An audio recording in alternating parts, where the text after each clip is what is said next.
अब Abraham accord क्या है पहले ये जान लेते हैं और उसके बाद मैं झट से आती हूँ और पाकिस्तान की चर्चा करती हूँ। अब्राहम अकॉर्ड आपके सामने ये देखिए कि एक यूएस की मध्यस्थता वाला उसकी ब्रोकर्ड जो है अग्रीमेंट है इजराइल और बाकी अरब जो देश हैं उनके बीच। ट्रंप के पहले टर्म में ही अब्राहम अकॉर्ड की घोषणा की गई थी और उसको माना भी गया था।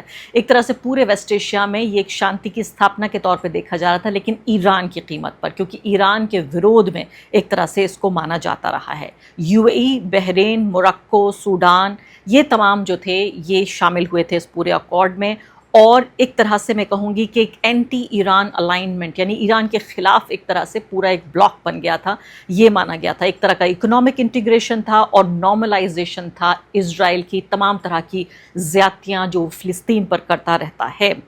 अब ये देखिए कि कंट्रोवर्शियल, ये पूरी तरीके से विवादित है, सिर्फ पाकिस्तान में नहीं, सिर्फ बाकी कुछ और मुस्लिम देशों में नहीं, पूरे वेस्ट एशिया में। और उसके अलावा अब तो यहाँ साउथ एशिया तक आ गए हैं। पूरा ये अकॉर्ड की जो चर्चा हो रही है, टर्की तक पहुँच गई है पूरी ये बात कि दो अलग अलग तरह की चीज़ें हैं। क्या ईरान डील से इजराइल के रिकग्निशन का क्या ताल्लुक है? कोई बताए ज़रा, कोई ऐसा होशियार अक्लमंद हमारा दर्शक है जो बता सके हमें कि कोई इसका संबंध है आपस में।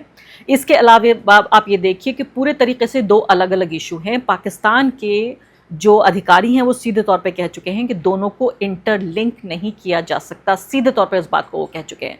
और गज़ा की जो ये पूरी जंग है, इसको अगर आप देखें तो किस तरह से ये नॉर्मलाइजेशन, जो सामान्यकरण है इजराइल की, ये बहुत ही नाइंसाफ़ी भरी और मैं कहूँगी सीधे तौर पर नरसंहारी जो नीतियाँ हैं फ़िलिस्तीन के प्रति, एक तरह से उसको सैंक्शन देना है कि हम अग्री करते हैं, हम इस बात से सहमत हैं कि जो भी कुछ करने की कोशिश कर रहा है और जो करता रहा है 2 साल से, हज़ारों की तादाद में 70-80 हज़ार, एस्टिमेट तो यहाँ तक है 1 लाख से ज़्यादा ऊपर फ़िलिस्तीनियों की हत्या कर दी गई है इजराइल के ज़रिए। तो क्या इसको नॉर्मलाइज़ किया जाएगा? अब ये देखिए जो मुल्क इसमें प्रभावित हो रहे हैं उसमें सऊदी अरब है, कतर है, पाकिस्तान है, टर्की है।